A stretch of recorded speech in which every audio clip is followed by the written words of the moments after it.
Assalamualaikum warahmatullahi wabarakatuh. Balik lagi di channel Cekikikan Betawi. Tempatnya cerita bola nyeleneh, anekdot kampung, dan ceretukan yang bikin ngakak. Judul kali ini, bek lupa sepatu, main pakai sandal jepit. Jadi ceritanya, ade bek kampung mau tanding bola. Pas sudah di lapangan, baru sadar sepatu kagak dibawa. Panik? Kagak. Dia langsung main pakai sandal jepit. Bukannya jadi masalah, malah bikin lawan bingung.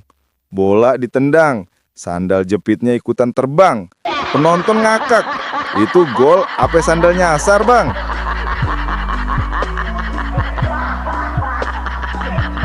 Ya kan? Sepak bola kampung selalu ada cerita ajaib.